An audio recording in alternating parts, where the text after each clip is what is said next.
세상 모든 것은 이어집니다. 그 모든 것을 연결합니다. 김창의 링크. 오늘은 KT 화재 사고와 자영업자 보상에 대해 이야기하겠습니다.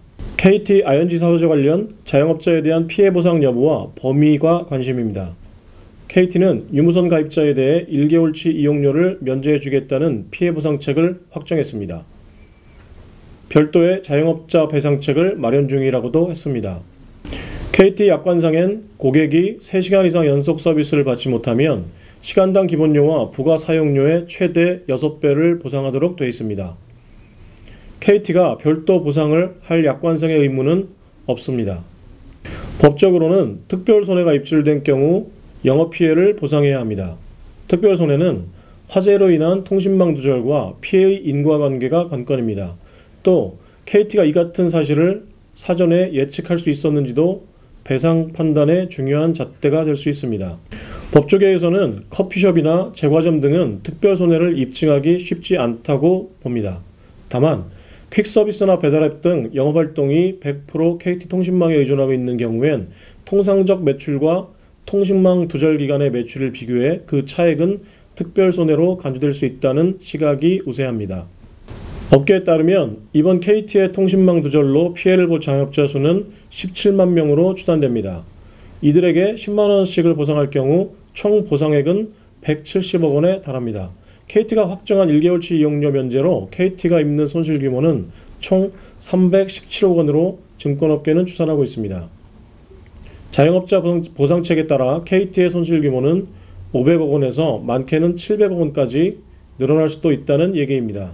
KT의 이번 4분기 영업이익 추정액 2,503억 원에 15%에서 많게는 30% 정도가 보상 규모에 따라 감소하는 셈입니다. KT는 고민 중입니다. 여론과 정부의 시선이 따갑습니다. 자영업자와 소상공인은 문재인 정부의 지지 기반입니다.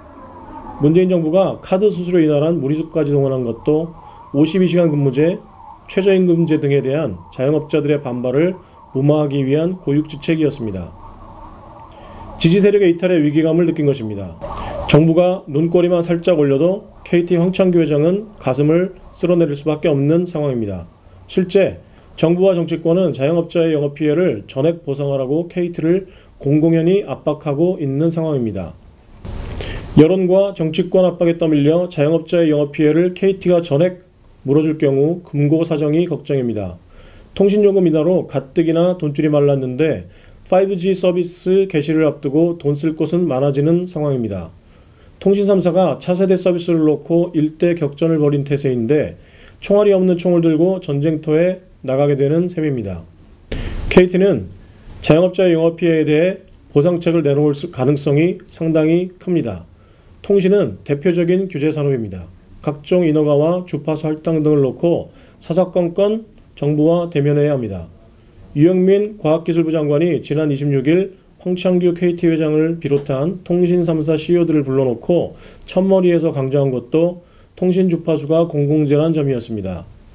이번 화재는 민간업체의 사고인데 공공재란 특성상 정부가 나서지 않을 수 없었다는 게 유영민 장관의 이유였습니다. 정치자금법 위반 혐의를 받고 있는 황창규 회장의 CEO 리스크가 아직 말끔히 해소되지 않은 점도 KT로서는 상당한 부담이 될 수 있습니다. KT가 이번 보상책을 회사 경영 차원이 아니라 CEO 리스크 관리 차원에서 접근할 수 있다는 이야기도 됩니다. KT가 17만 명의 피해 자영업자에게 각 10만 원씩 총 170억 원을 보상했다고 칩시다. KT는 법적 테두리를 벗어난 예상치 못한 비용 증가를 어떻게 해결할 수 있을까요? KT 경영진과 임직원이 피나는 구조조정으로 이 비용을 감당할 수 있을까요? 기업은 그렇게 순진하지 않습니다. 다른 방법이 있는데 자기 손목을 자를 사람이 이 세상에 있을까요? 이 비용은 결국 오랜 시간에 걸쳐 다수 이용자들에게 나누어 전가됩니다. 현재와 미래의 KT 이용자가 어떤 식으로든 이 비용을 지불할 가능성이 크다는 이야기입니다. 이런 활동은 대개는 장기간에 걸쳐 부지불식간에 벌어지기 때문에 KT도 이용 고객도 그 사실을 인지하기 어렵습니다.